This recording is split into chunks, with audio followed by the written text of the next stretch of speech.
Well, hello, everybody, and welcome to Pop Council. This is a show where we cover everything in fandoms, various fandoms in pop culture, everything from Disney to Marvel, DC, Star Wars, Lord of the Rings, Pokemon, and so much more.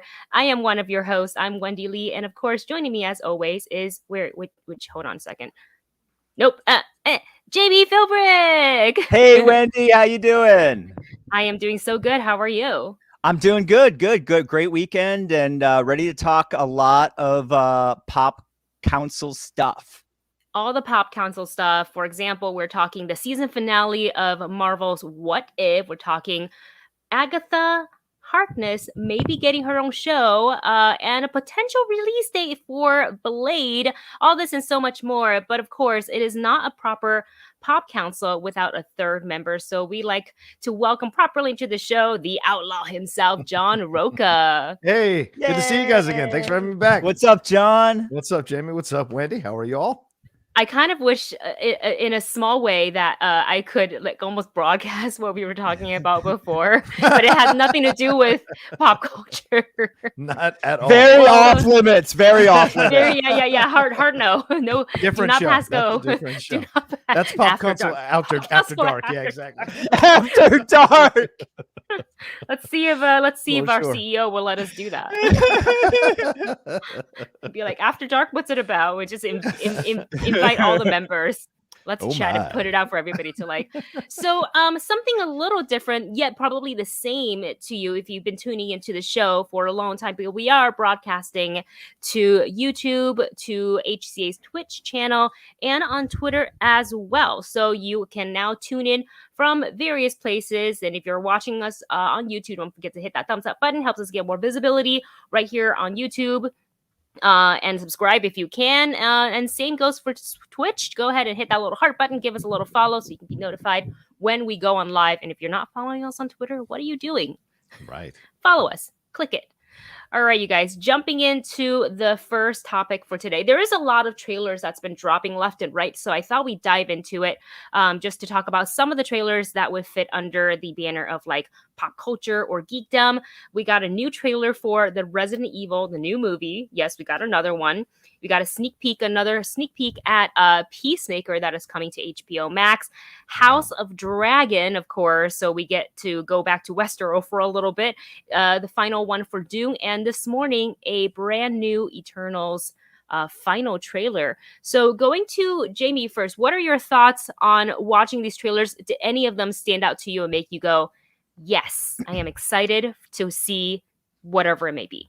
Yeah, I mean, I was already all in. I'm all in on Marvel, so I was already all in on Eternals. But I did like seeing the trailer today and kind of getting a little bit of a better idea of the story and how it fits in post Endgame.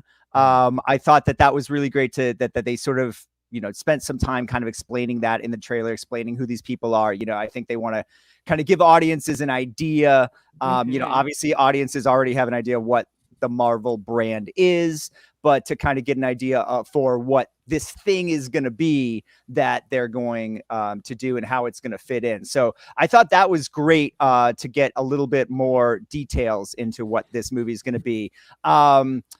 Resident Evil Raccoon City. Let me mention that. I actually liked that trailer a lot. I liked the Resident Evil movies with Jovovich, with Mila. I thought they were good, but this is interesting because it seems like they're sort of taking a step back and going to the original source material, and obviously using the characters from the game a little bit more. They were incorporated at points during the Resident Evil film franchise, but I think this is like a nice reset for them.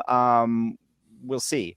What were some of the other Peacemaker. I really like that Peacemaker scene. That scene was funny. That scene was really funny. Okay, I want to lean into that a little bit because previously, so John, you weren't on the show. Can't remember who was on the show that day. I'm trying to remember, but we had talked about like the very quick snippet that we got to see of Peacemaker because it was a part of like the HBO What's Coming Soon like video. So it was like literally just him walking from the car into the diner, I think. So at the time, not to like put Jami on the spot, but we were talking about how it was interesting how they shifted from saying this is going to be a prequel to it being a sequel following Yeah. what we saw in Suicide Squad. And Jamie, you were kind of on the fence about Yeah. this solo show. Well, I think originally it was sort of rumored that it would be a prequel. And then it became obvious with the end credit scene in the Suicide Squad that it's not a prequel. So yeah, and there was just like not enough, obviously, in that HBO Max preview thing, like footage to really even be able to make an opinion. I loved the Suicide Squad movie, James Gunn's The Suicide Squad. Absolutely. I mean, my favorite movie of the year. Absolutely loved it. I watched it like 7 times the weekend it came out on HBO Max. Loved it. But Peacemaker was my least favorite character.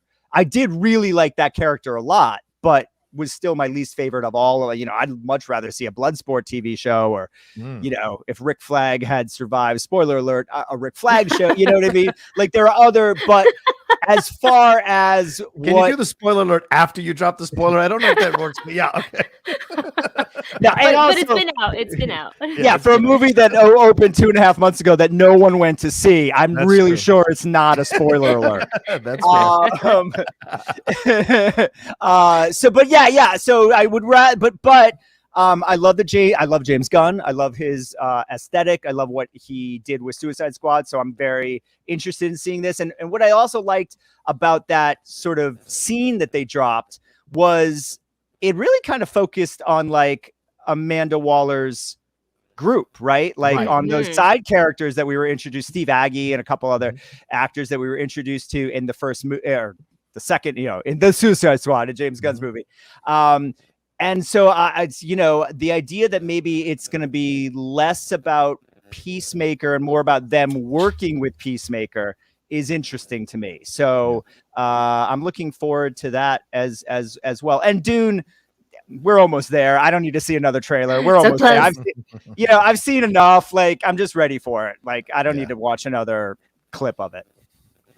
What about you, John? Yeah, I think all of them stood out to me. I was really surprised by how much I enjoyed all these trailers, and especially Resident Evil, which I was like, this is not going to be good. They're going to make it for 10 cents on the dollar. It's not going to be. But then you get the trailer and you're like, wow, this is actually, the creature designs were incredible. I like the young cast. Hannah John came in from Ant-Man and the Wasp, Kaya Scodelario from Crawl. Like, it's great to see that combo there. And then you get Neil McDonough, who everybody loves. And so the combo of that really kind of got me excited. And then seeing the look of it, which it looked to me like they've spent some money on this film and they understood, if we're going to reboot this thing or kind of reawaken people's interest in this franchise, let's go with a look that is as good as possible so we can get people in. So I dug that. Dune, I love that trailer, the last one, because it gets into the military stuff and the war and the fighting. And look, I love action. As a guy, I served. So to me, seeing battle scenes and stuff like that, that is fun to see in movies. So I like that we got a little more of that. It had a more serious tone, whereas the last one had that ball busting Jason Momoa stuff. This one felt a little more serious, and I like that. We felt the stakes in this trailer that we're going to get, and I get to see it later on this afternoon here in San Diego, so I'm excited to go see it. So I can't wait to see what I'm going to get there. So 100% excited. I like the Peacemaker thing because it's a good division. You have the military bro who lifts all the weights, and Cena is so perfect at playing that, and then you have the nerds. And I found the irony of Steve Agee, who looks like he just walked out of a Comic-Con, vilifying him or making fun of him for being in cosplay. It's like, Steve, something tells me you've been in cosplay quite a few times, or that character has been in cosplay quite a few times. So I like that there's this division between the nerds and the military bro, because that immediately has conflict through the whole show, and how that's going to play out, that excites me on so many levels. But House of the Dragon is the one that surprised me the most, because we all know how season 8 ended. Everybody felt like, oh, I don't know if I want to go back to this. And the way they did this, the way they presented it was yes, it's a 53-second or 1 minute video, but it's actually 37 seconds of the show that you actually get in that trailer. And those 37 seconds were enough to bring me back in, seeing all the banners again, seeing the Blackfire sword, seeing the Iron Throne looking badass with all those swords in the ground. All of that looked incredible to me. Plus having Matt Smith, who of course has cred with me with Doctor Who and all that, having Patty Considine be a part of this is exciting. They announced a new cast, but then seeing the vibe they're taking here, a very serious vibe. This feels like the best of Game of Thrones, and I like that they're approaching it that way. And something tells me that they are made very sure that this show is going to reawaken people's desire to go back into Westeros, because that is a cash cow for Warner Brothers and HBO Max, and they don't want to mess it up like they did at the end of season 8. So they want to revitalize it here. And I think this trailer gets you excited that they're going back to the best of Game of Thrones to tell this story. So all of it, just all these trailers really got me excited to see these projects when they come out. Well said. I mean, we've got some like at least three of the trailers were just absolutely stunning. You know, you look at Dune, you look at House of Dragon, and you look at obviously Eternal. It's every single piece of marketing material has been absolutely beautiful. I imagine the visuals on all those 3 movies and show will be fantastic. I was really surprised how much I enjoyed the Peacemaker teaser trailer, or whatever you want to call it, like a little clip, just because I was hoping that they wouldn't stray too far. You know how you go from like a movie to a TV show, and it just doesn't feel like they existed in the same world, because all of a sudden it's TV, but it doesn't feel like that. And I think it was really smart for them to, and I don't know if this is intentional, was planned or not, but that the fact that they made it into a sequel following what we saw in Suicide Squad. So I think this makes sense. I love that they brought in Waller's team.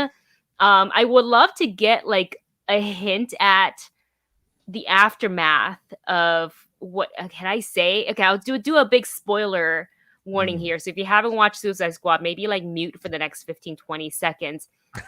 But you know, they went ahead and knocked her out cold. Right. So what happened when she woke up and she still assigned them to, you know, this mission? So is it punishment to pair them with Peacemaker, or is it actually she's like, all right, it seems like punishment from the dialogue in the scene. But isn't it a prequel or is it a sequel? Is it a prequel? It's a sequel. It's a sequel? Okay, yes. so So this is definitely punishment, and getting them out from her team so that she can operate fully without worrying about getting hit in the back of the head. That's a smart move. She killed 2 birds with one stone. So, and one of the characters, I think one of the characters in the scene says, oh, you know, she stuck us with this guy. And so I think it is punishment for what they did in the film. Yeah. That's pretty ballsy, doing what they did to Amanda Waller. But like, I feel, you know, obviously it had to be done. Yeah. The real heroes of the movie. Arturo, who is watching us from YouTube, thanks so much, says, got a bee sting, but still here for the show. Are you okay? Oh man, that is loyalty. That's beautiful. Thank you. Make sure the stinger is out. Put some ice on. I don't know if you just put ice on it. I don't know. I don't know if that's the right thing. I hope you're okay though, and thanks for tuning in. Let's go ahead and move on to the next topic here. That's the best tweet of the day, I think. I know it. I love that. I love that. Thank you. That's commitment right there for the Pop Council. So we know that Ghostbusters Afterlife is really not even due in theaters for a little bit less than a month. But they screened it for some members of the press. They've screened it at New York Comic Con for the fans, and they screened it at CinemaCon. And I believe there was another place where they showed it, but embargo's finally lifted. And I know either one of you have had the chance to see it yet. I have not seen it. Okay. Luca, have you? You haven't seen it yet. No, I don't. No, I haven't. I couldn't go on Friday because I had some stuff going on down here in San Diego. I couldn't make it up in time, but I'm hoping to see it soon. But I loved all the reactions though, Wendy. I know the reactions is the embargo's lifted, and so far very, very positive. Just reading a couple of comments from our fellow friends who are journalists. Scott Menzel, we know from obviously president of HCA, says, quote, in terms of being a Ghostbusters movie, what Jason Reitman and Kilkenan has achieved with this film is incredible. This is the Ghostbusters sequel that I have been waiting my entire life to see. High praise. And Rosie Knight, of course. Indeed. High praise.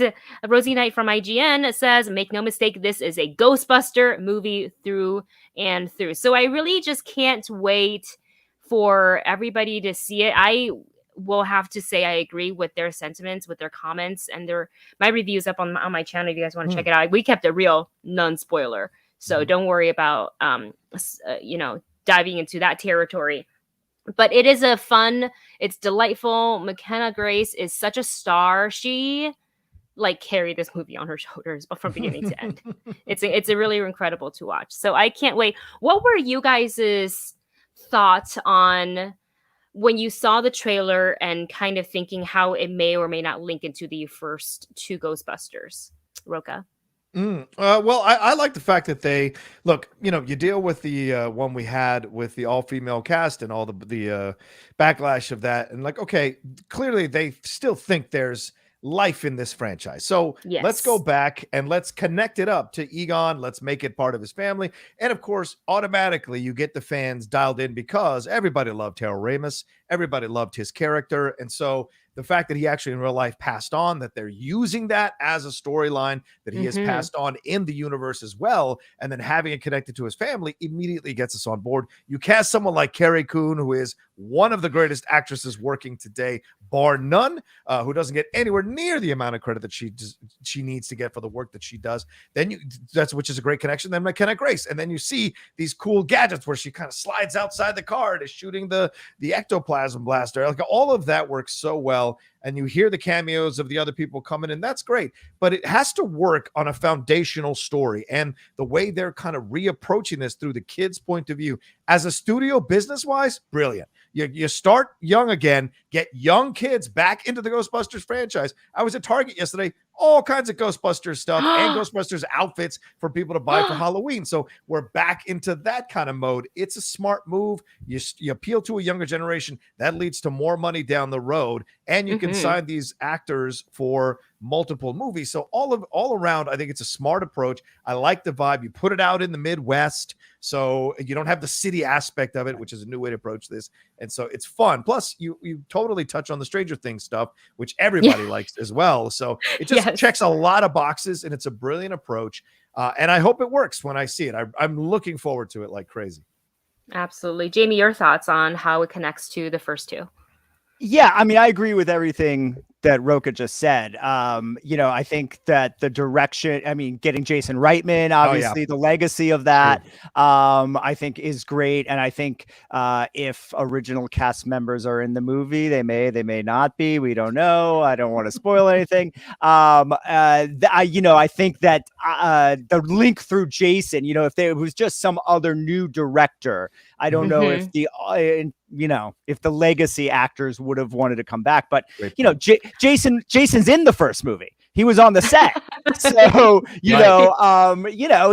got that. So I think it's all great. And I listen, from everything, I haven't seen it yet, from everything I'm hearing, from your enthusiasm, Wendy, from Scott's, from every press person that I know that's seen it early, it's very positive. So I'm sure I'm going to like it. I'm sure it's going to be good. My only fear is the big question mark still is, will general audiences go to see the film? Is Ghostbusters a big enough? It's not the Marvel brand. It's not. And we've discovered that with the Men in Black brand that they tried to bring back and it didn't work. I could name a whole list of 100 IPs that didn't, G.I. Joe,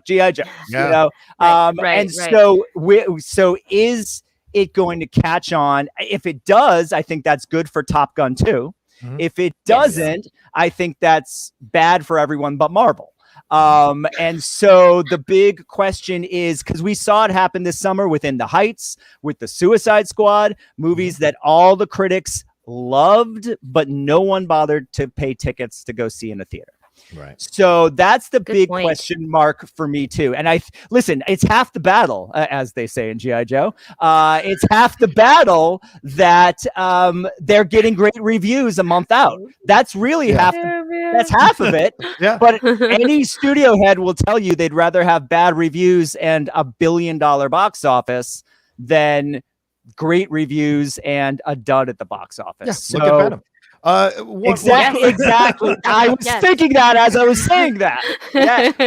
Another part of this, though, and it's a great point. Look at Bond. Bond got all kinds of hype, all kinds of push.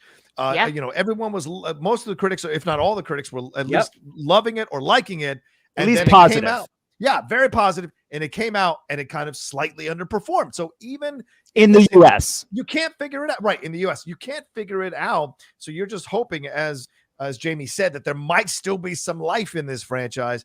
And going the younger route, as I stated earlier, is their way to kind of hedge their bets to make sure they can get both the younger and the older generation. They want it to be a generational property that you pass on to your kids and grandkids. And we are at that level now where it's grandkids. They qualify now. So like seeing this part, I think it's just Jami brings up an excellent point. They're trying to get as much box office out of this as possible, but you can't tell. You don't know if it's going to work or not. And I agree with you. This route is the best way they could have gone to try to achieve that. Whether they'll achieve it or not, we're going to find out in a month. But this was, I agree with John. This was the best, safest way to try to reinvent this and make it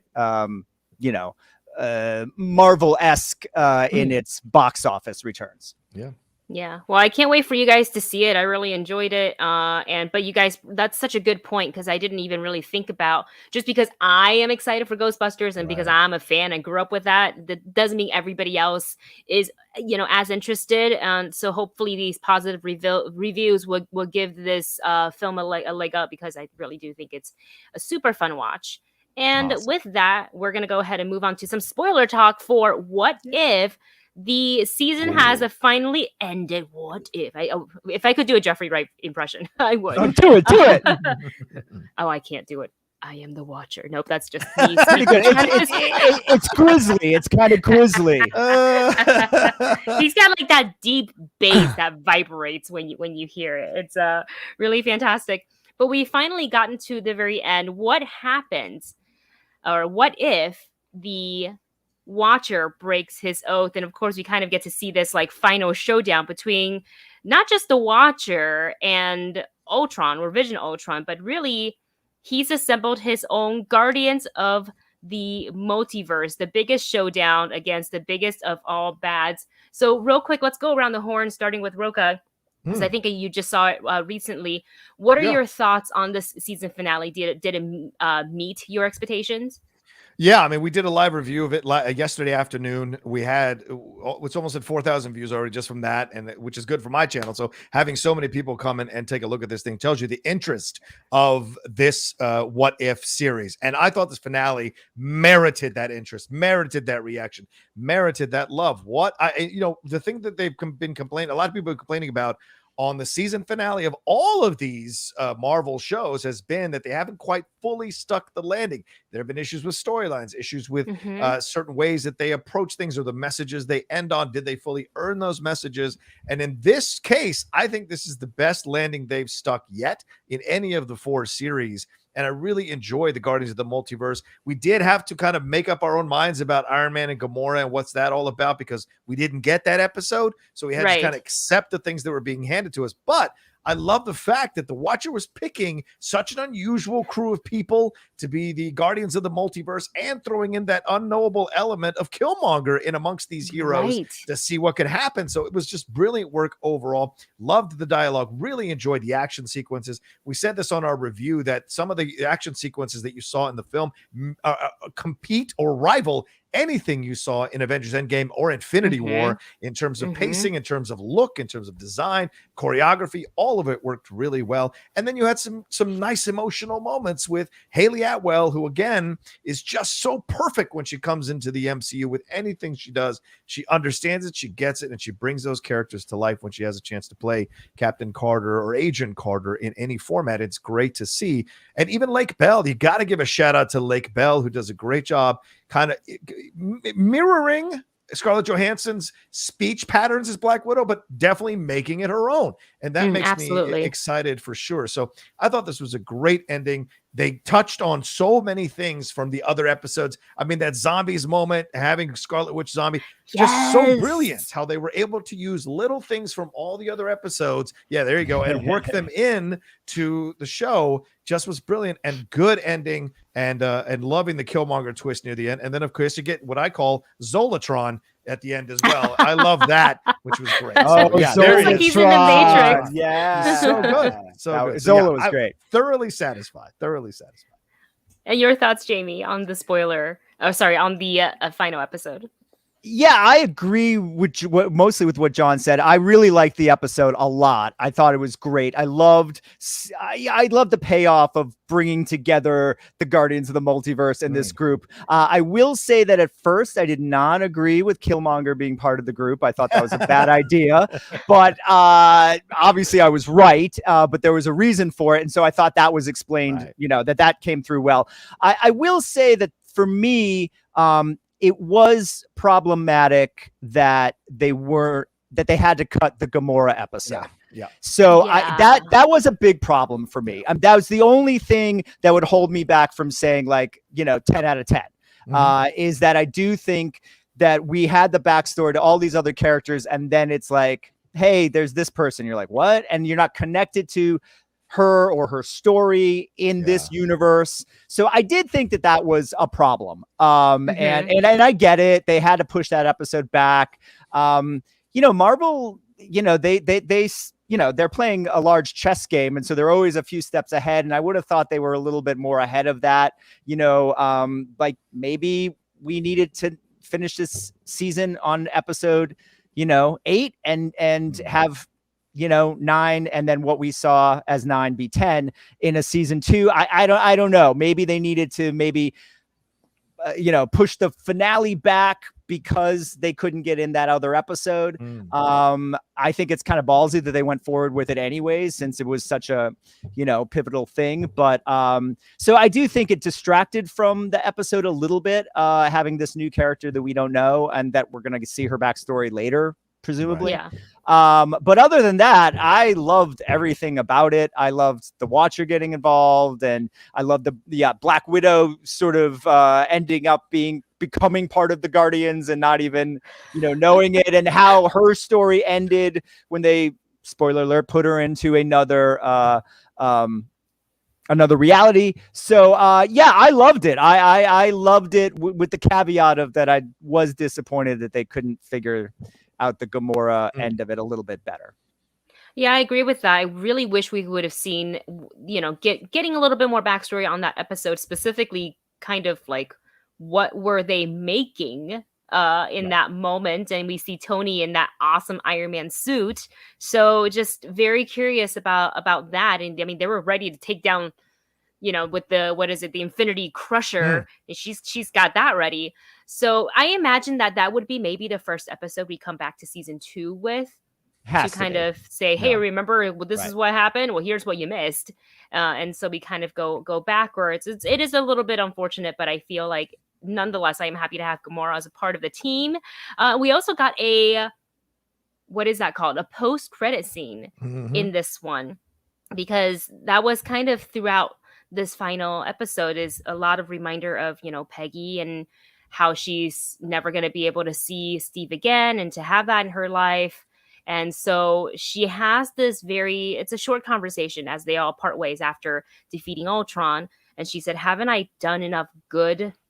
Can I just go back and have this one thing? And a Watcher, unfortunately, told her very politely, but was like, no. So a part of me wonders if inside the Hydra Stomper, if it is indeed Steve, which I would think it is that his way of saying, I couldn't put you in a different timeline, but I brought him to you as a little thank you gift? Or people are speculating, could it be like Steve Rogers, but like Winter Soldier? Yeah. That's what you're thinking? Yeah, it's Steve Rogers. Oh, Winter no, Soldier, then I don't want it. Because if you listen to the music cue, it's hopeful and tragic at the same time when you hear the music cue when she looks at it. And I was like, oh, yeah. This is, he's totally, because or else you'd show Steve Rogers there. So the fact that they didn't tells me that they turned him into the Winter Soldier inside that Hydra Stomper that they used for themselves. So that's absolutely what I think is in there. Yeah.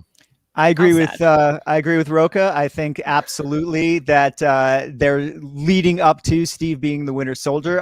But just to your point, Wendy, I don't necessarily think that it's like a gift that the Watcher gave. I just think he knew that was the future of that reality, so that she wouldn't. You don't need to go back to the other reality.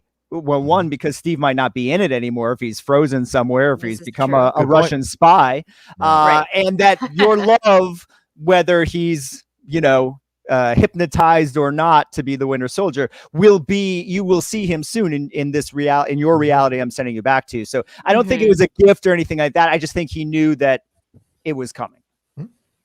Good talk. Well, we'll have to wait until season 2 to see how it all plays out. And of course, we will be discussing it right here on Pop Council. So make sure if you're watching us on YouTube, on Twitter, on Twitch, hit that follow, like, subscribe button, do all the stuff. You know how to do it, so you don't miss out on any future conversation. As we will stay in the Marvel world for just a little bit longer, because I'm very curious to hear you guys' thoughts on the upcoming possible spin-off from WandaVision starring the one and only Kathryn Hahn.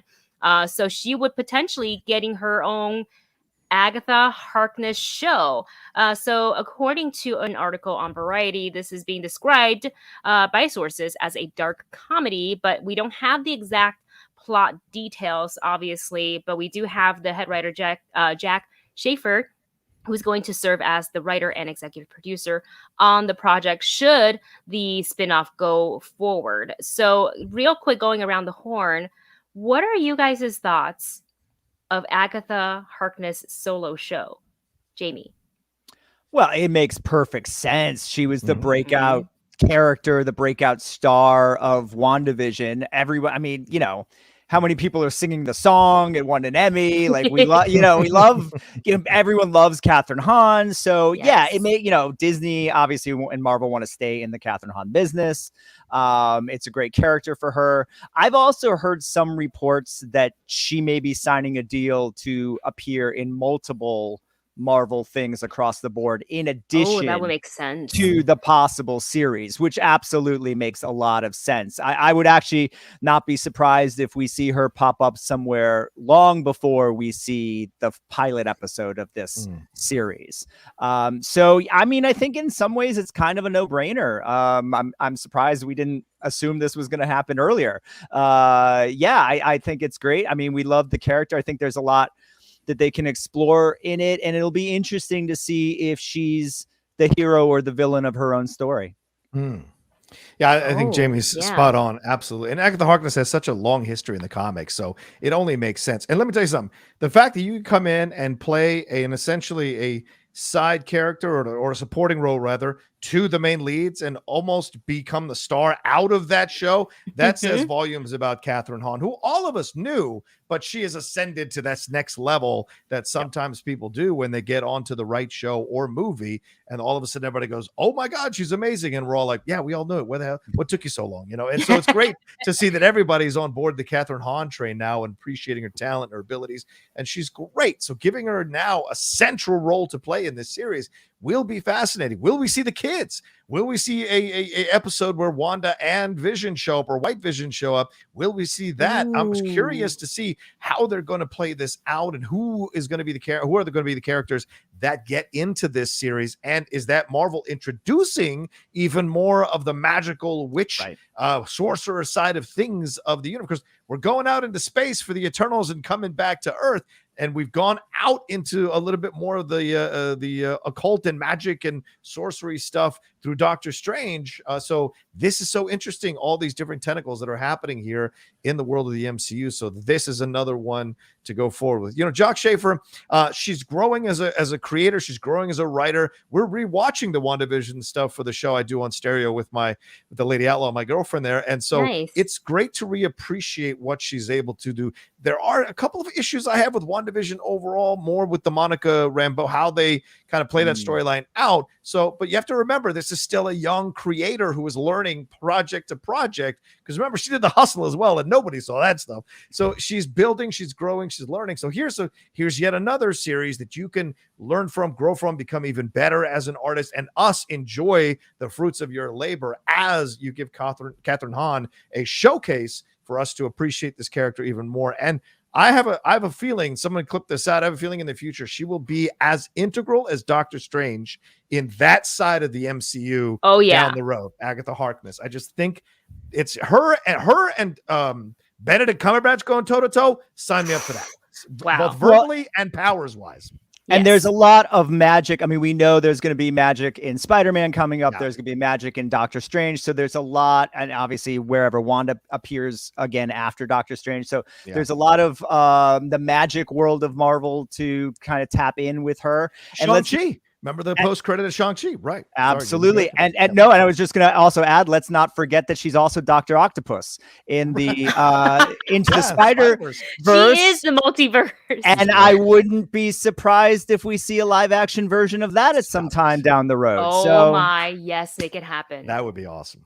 Yeah. Especially now that Sony and Disney are playing nice with each other. Yeah. Oh my gosh. I feel like also in her show, and I don't know if we're going to get this in the movie or in the show, or this is just me putting my tinfoil hat back on, but like Mephisto could be a thing coming up. No more Mephisto. Stop Mephisto. Mephisto. No. We've got years before her show comes. Come on now. It could happen. I'm done with Mephisto. Yeah. Just when you thought you were saved, they pull you right back in. If Peter Fonda was still alive and could because he was Mephisto in the first Nick Cage Ghost Rider. So if he was still alive and could do it, but short of that, no more Mephisto. Wow. Never say never when it's Marvel. Never say never when it comes to comic book stuff. watch you pop up in a Spider-Man movie. We don't know. And hey, before we go on to the next topic, Stardrew, who is watching us on YouTube, wants to know, what is your favorite What If episode? There's I feel like I have a few, so I would say if you guys want to give a second and think about your top 3. And rank them. We did it last night, so I can tell you. Oh, okay, perfect. Good, you're fresh. I can think about it. Yes, so my top 3 are the Doctor Strange episode. That's number 1 for me. I love that episode. That's a Outlaw episode, Rocha episode, top to bottom. The T'Challa episode where he's Star-Lord, obviously just incredible episode. And the finale. Mm-hmm. Those are my top 3. Those are my top 3 episodes of What If. Nice. I would probably go finale, T'Challa, and then Zombies is my number 1. Oh, Zombies. Nice. But it's very close tie with T'Challa. I mean, you could interchange them 1 and 2. Yeah. I would say, ironically, the finale is not in my top 3, even though I loved it very much. But I have to say T'Challa, Doctor Strange, and then the zombie episode. Yeah. Doctor Strange is strong. That's a strong episode. That's really breaks your heart. Yeah. Vegas Thor. What are they doing? Vegas Thor was threatening to climb into the top 3. That is the most enjoyable. I agree. Just right. I want a Vegas Thor t-shirt immediately. Shockingly, it's gonna happen.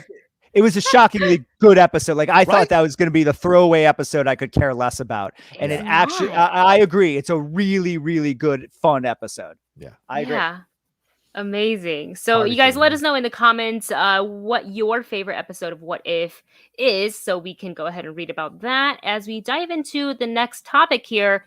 Just a real quick talk, because we all know that Blade is coming to the MCU next year. And we saw the announcement at Comic-Con, which feels like eons ago, when Mahershala Ali hopped on stage and was like, I'm Blade. And I was like, wait, you're closing Hall H with this? No, I need to hear him talk about it. But according to an official Marvel Twitter account, that is a international Marvel account. I don't know if it's unintentional or intentional. Not sure how that works, but I think the post is still up. I don't believe it's been deleted or anything like that. But it's been revealed that Blade with Mahershala Ali will hit theaters in October of 2022. Oh, wait, just kidding. The tweet, I'm looking at it right now. I can't find it. So I guess I believe it was deleted. Yeah. Yeah. Oh, okay. So I think somebody made a little whoopsie.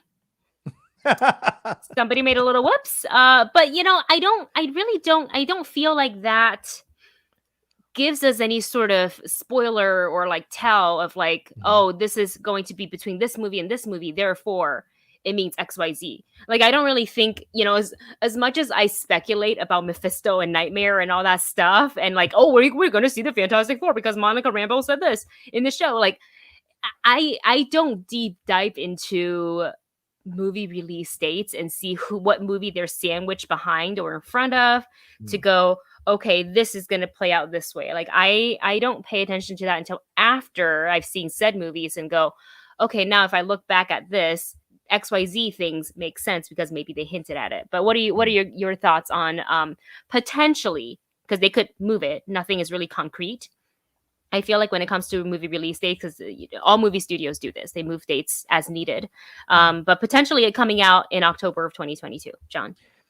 To me, that's fast. I mean, we're already in October of 2021 right now. And we haven't even seen one report that they're shooting from what, unless you guys know, I haven't heard anything where they've said they're actually on set. So that would be an incredible turnaround to be able to do it within the year. I don't know. Maybe technology is quicker now. You know, they always said it takes a year and a half or 2 years to do a film like this, but maybe it's faster and maybe they can shoot it. I mean, Spider-Man is coming and they kind of shot that within a year and a half of us. But of course there was COVID stuff. So we'll see. I don't know, but I would be surprised if it's true. But like we saw, the multiverse of the Guardians of the Multiverse was spoiled weeks ago through international toy thing. So it is possible that this is very true. But I would be incredibly surprised that they could shoot this thing with what they're trying to do with it, do all the special effects, and get it out by October 2022. Jami? Yeah, I agree with John. I don't see this movie coming out in a year. I mean, I know we have a director, we have an actor, but we haven't heard anything about production. And I never believe anything until it's like officially, especially with Marvel.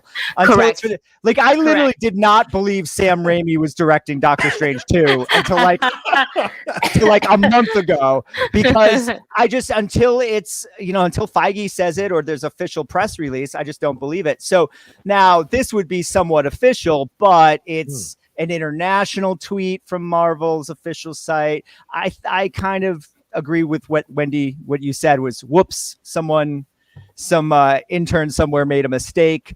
It could have been a 23 date. That would make a little bit more sense. Yes. And they tweeted the wrong, and then deleted it. I don't know. So, for me, until I see an official press release or Kevin saying it, or if it's like on marvel.com. I tend to say, but I do think if anything, it tells us that Blade is coming. You know what I mean? Like we know there's a director. I wouldn't be surprised if we hear that it starts production early 22, if not before the end of the year. And then, but October, we're talking a year from now. Yeah. I mean, unless it's secretly shooting somewhere, and I'd be surprised if they were able to do that, kind of secretly shoot it. Then I don't think there's a lot of validity to put into this.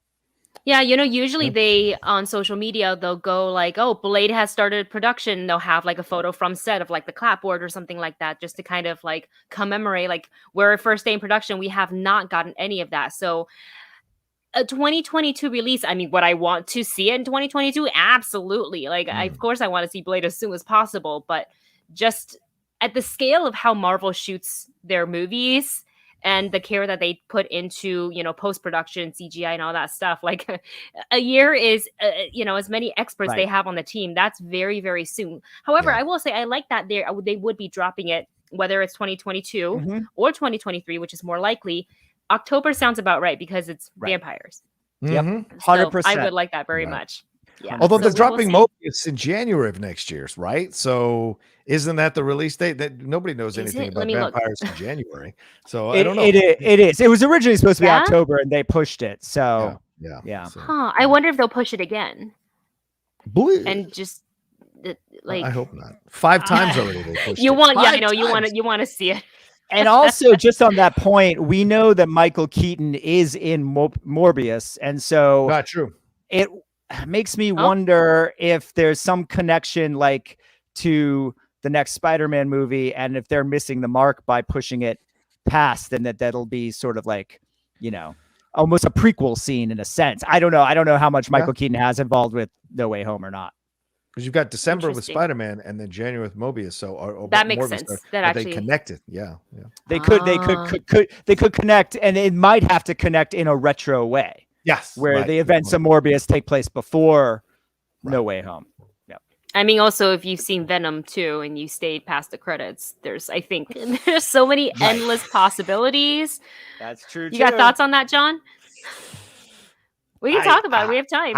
All right, I'm not, again, I don't like these Venom movies. I don't understand how they make so much money, but I respect, like people say, 14-year-old boys. Yeah, 14-year-old. 14-year-old boys is how they make money. They said the same thing to me about Transformers, so I respect it. I respect people. Love what you love, like what you like. But to me, that post-credit scene scares the hell out of me because I'm like, well, Why? what version of that character are we getting? Are we getting that version from the character that we've seen for the first 2 Venom movies? Because if we are, please no. Or are we letting the MCU, Marvel, Feige do their own version possibly down the road of that character? Then that excites me a little bit more. But no, with Tom Hardy. Sony? No, but with Tom Hardy. Yeah, that would be fine. No way should you recast that at all. But John's saying like Sony would allow because Kevin it's a technical. If Venom appears in a Marvel in an MCU Disney movie, they would be in charge of how Venom is in their movie, and then Sony would be in charge of how Venom is in their movies. That's That's so interesting. Wow, Tom Hardy's going to be putting double the work. Because you'd have 2 different multiverses. They can't recast them. Right? There's no way. I don't. No. Without him. And I don't think Marvel. They want to. Tom Hardy's a great actor and a big star. Marvel wants to. Kevin wants to work with him. So it's not. It wouldn't be recasting. They wouldn't be bringing back Topher Grace. Don't be surprised if you see him in No Way Home. Don't be surprised. Okay, wait. So John. So Topher Grace has a new sitcom, I think, on ABC, and he was doing press. Do you know the quote that he a few weeks ago? So someone asked him if he would be appearing in No Way Home, and he literally said, "Yes, I will." And let me tell you how it's going to work. Me and Venom come through one of those things that Doctor Strange does. He explained this whole thing. It's like a paragraph long. You can Google it. And where he's like, me. Oh, of course he was. But is there some validity in what he's saying? Jami. because then he explains then this is before Venom is released. He explained that him and Venom come out of one of Doctor Strange's circle things, fighting each other. And he says, of course I win. I beat Tom Hardy's Venom. And then I have to fight Tom Holland's Spider-Man. Now, all of that sounds like BS, but could there be a little piece of truth that I don't know that the MCU would go there, but they are bringing back Jamie Foxx. So who knows? The second most hated Spider-Man villain. True. It's the side of Rhino. This is the most successful. The most successful thieves and criminals tell you that you should hide in plain sight. So this is him hiding in plain sight, essentially explaining how he's going to do. And everyone's like, oh, he's trolling. It's funny, blah, blah, blah. And then when he shows up, people are like, oh, shit, he was telling the truth. Spoiled the whole thing. And he could be like, I told you. It's a great move. I think it's a great move by Topher. I can't wait to see that movie. It's going to be either everybody's dead wrong or everybody's absolutely correct. And we're seeing literally every single person in this movie. A fan poster. Yeah.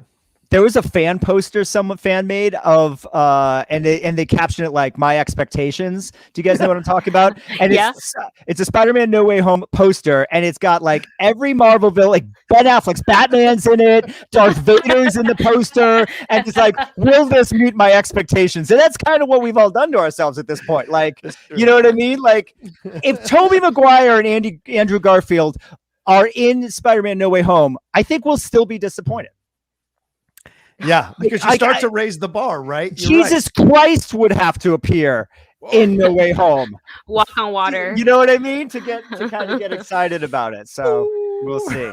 I can see that happening. Oh my God. The movie, I feel I'm so excited for it. I'm trying not to go in with too much expectation. Right. I'm trying to take all the reports with like, even if it's like confirmed, like other than like Alfred Molina. I'm trying to just go in with not too much expectation. So when I don't see certain characters that I really would love to see, that would make sense in my own headcanon, I'm not going to be like, "Oh, the movie sucks." Because I want to enjoy it. So I don't want to come up and be like, "Well, I thought so and so was going to be in this movie because it made sense in my head." Right. Yeah, that's the trap that I think we're all setting ourselves up for. Yeah. But if I don't see Miles Morales in this movie, no, I'm just kidding. Yeah, exactly. Though I would love to see him in this one. We'll see. Oh gosh. Let's go ahead and move into the DC EU for a second here, because we're all gearing up for DC Fandome. That is just, I think, like literally this weekend. So there's just been this thing that was going on Twitter, because you know how we have these hashtags like hashtag Aquaman, hashtag whatever, and they get a little cute little Aquaman symbol at the end of it. So the Aqualad emoji has also been activated in all this. And so fans, some are very excited and are speculating, could we potentially get an Aqualad appearance in Aquaman 2? And if so, would it make sense to you guys to see him in this film? John, let me Go ahead, say please. something real quick, if you don't mind. So I think this is much ado about nothing. To answer the question you're asking, of course, Aqualad could appear in Aquaman 2. I don't think Aqualad is appearing in Aquaman 2 because there are emojis of Aqualad going around. Because it matched. Yeah, because Aqualad is the lead character of Young Justice, which there's a new season of Young Justice coming out on HBO Max that will be teased, is going to have a huge panel at DC Fandome. So I just think Aquaman movie fans read way too much into this. I think it's an emoji. I think it's a Young Justice emoji and not an Aquaman 2 emoji. That being said, I'm not saying Aqualad can't appear in Aquaman 2. And if he does, I do think it'll be the Young Justice version, the more recent Black Manta's son Aqualad, as opposed to the Tempest version that we know from, the original comic books, from, the 60s of Teen Titans. I think it'll be the more recent version, the Young Justice version. But that being said, I think that these emojis are for Young Justice and not an Aquaman 2 tease. Yeah.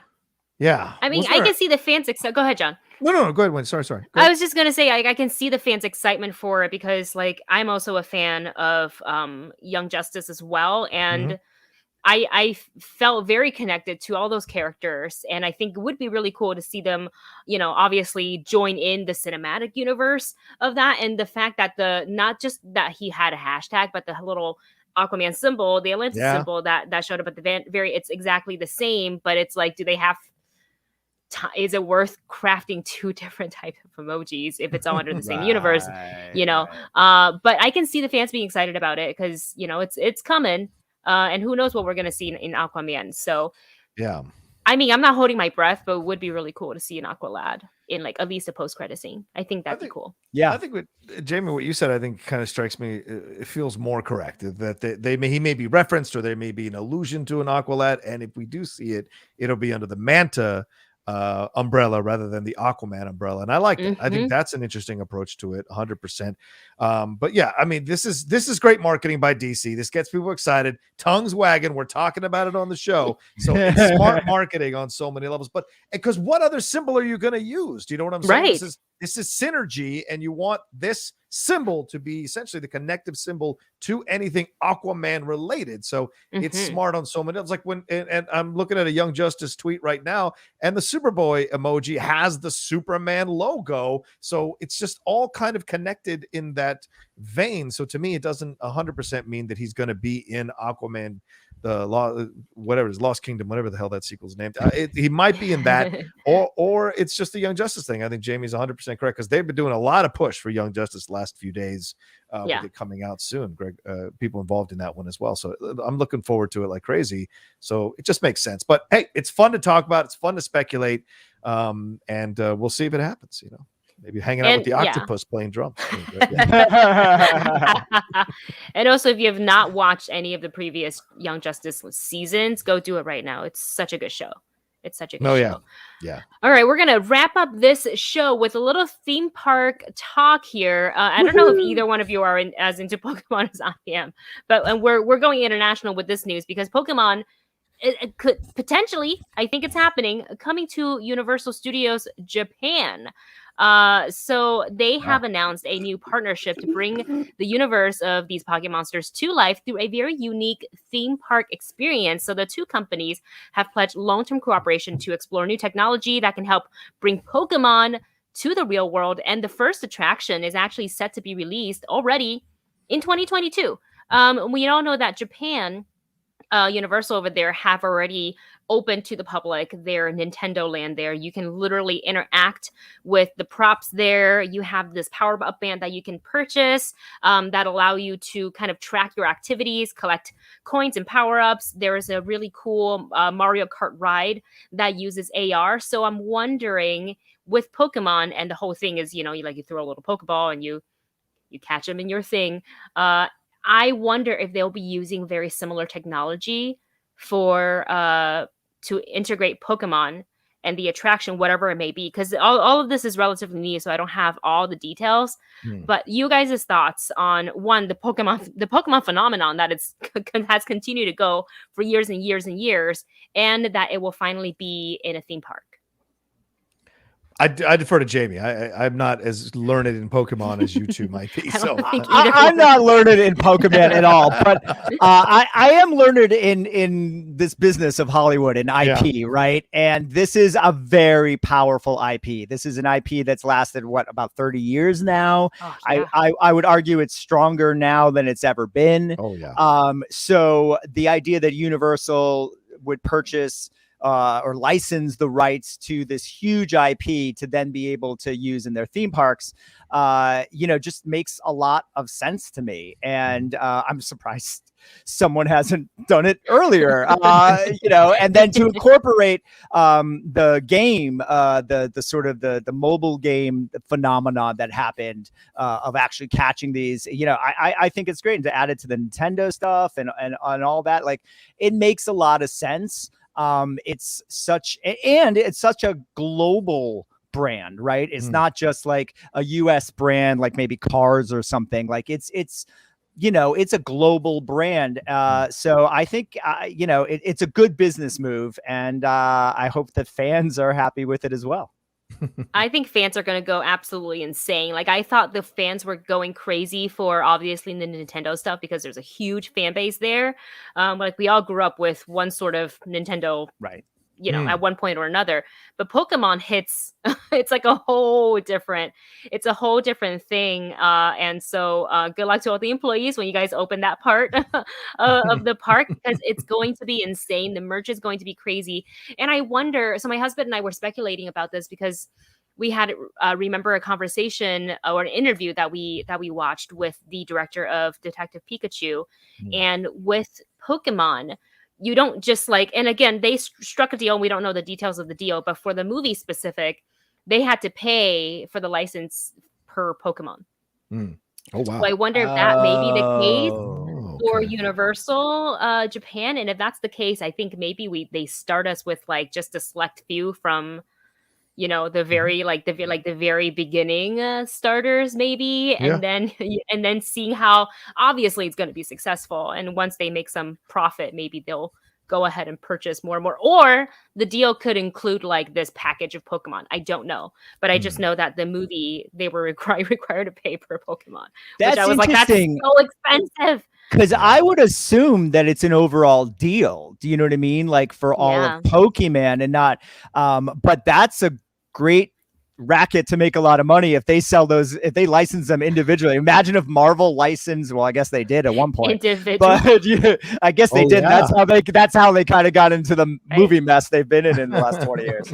And just to clarify, that was specifically for the movie. So again, we don't know the deal for a theme park. It could be different. I would hope so, because that sounds like it just a lot of paperwork. Okay, now you have to sign for Charizard, but then also Charmeleon and the Pikachu, and I would imagine that if it's for the amusement park, then they licensed the whole thing, or a large swath of it to where, you know what I mean? It can't be individualized. I can't imagine that you're right. The paperwork alone, Wendy.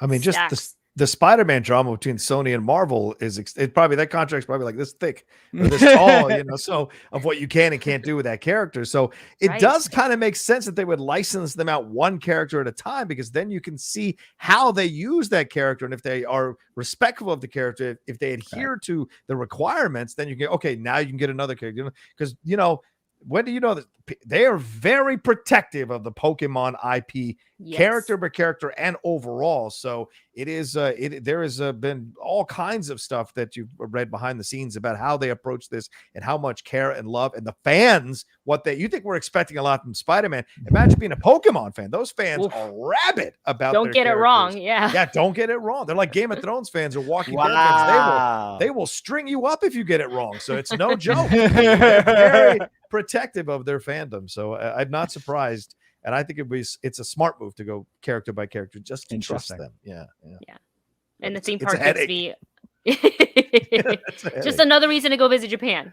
Just another reason. True. And with that, we wrap up our show. I want to thank both Jami and John for your time today. John, you do so much. Yes, so much, not just on I know this, not just on YouTube, but you're tiptoeing into, I shouldn't even say tiptoe because you've got a solid following over on Twitch. So tell the internet where they can find you. Yeah, first of all, thank you, Wendy and Jami. It's always great to see you guys. Two of my favorite people in this sphere. So I love hanging out with you all and talking all this nerdy stuff. It's the best. But yeah, you can find me at The Rocha Says on Twitter and on Instagram. On Twitch, it's The Outlaw Nation. That's my outlet. All one word, The Outlaw Nation. They're doing watch-alongs and doing play-alongs in there. And there'll be more to come for sure there on Twitch as I get more and more comfortable going into that arena as well. And then you can head on over to my YouTube channel, youtube.com/John Rocha Says. We just crossed 18,300 as we're marching towards that 20,000 mark and beyond. So come aboard. Great content, great people like Wendy Lee being on there as a co-host for one of the shows. We've got the Geek Buddies, we've got reviews, trailer reactions, sports stuff, pro wrestling stuff. We cover everything. And at some point, I got to get Jamie Philbrick when he slows down. Talk about busy. If he ever slows down and I can catch him like a Pokemon, I'd like to pull him on to be a guest on one of my shows for sure. John, do you do a Grateful Dead show? Can we do the Grateful Dead hour together? You can teach me about the Grateful Dead. I will. I'm down with that. Perfect. I'm down with that. Perfect. I'm done. We'll do that show coming soon to a YouTube channel near you. Jami, where can everybody find you and your work? You can find me on Twitter and Instagram at Philbrick, on Facebook at my name, Jami Philbrick, and also check out Hollywood Critics Association's Foundation After Show, which I host. That's the new series on Apple Plus, The Foundation, and that's on Fridays at 12:01 a.m. Pacific time and 3:01 a.m. Eastern time. Wow. Now, do you guys pre-record that, or do you go live with that one? Oh, you don't we keep our secrets to ourselves, John, about our production schedule. But I don't even know. It'll be live, baby. No, I don't know. If anyone ever drops out, I'd love to guest. Live to tape. You got it, John. I love that show. So I'm there. You go. Right, drop your name in the hat there. Yeah, you've been loving Foundation. Yep. I'll do a review soon. Anyway, sorry. Yeah, absolutely. And we have a slew of a whole bunch of a whole catalog of shows, different genres, talking about different things. And earlier today in the show, we talked about that Agatha Harkness potentially spin-off show that is coming to Disney Plus. So make sure you are tuning in tomorrow to the Long Box that is hosted by Tessa Smith and Jonita. I misspelled her last name, so I'm not going to say it right here, but thank you, Jonita. Oh, God, I wrote David. Jonita Davis, and that's going to be on right here on Twitter, on YouTube, on our Twitch channel at 11 a.m. ET or 8 a.m. PT, and they're going to go and do a deep dive into like the comics and the origin of Agatha Harkness. So make sure you are tuned into their show. We also have Horrifically Horrifying. That is on Wednesdays. What to Stream is on Thursdays. Hollywood Approved on Thursdays as well. And What's Trending to wrap up your week on Friday. And of course, since we're talking about Foundation, we also have another after show called The Morning Show After Show with Carolyn, Morgan Rojas, and Kevin Taft. So make sure you're subscribed to everywhere that we're broadcasting so you don't miss out any shows. I'm Wendy Lee. Thank you so much for hanging out with me. You can find me on my social, which is just right here, Wendy Lee Szany. And we will see you guys next week here on Pop Council. Bye, everyone. Yay!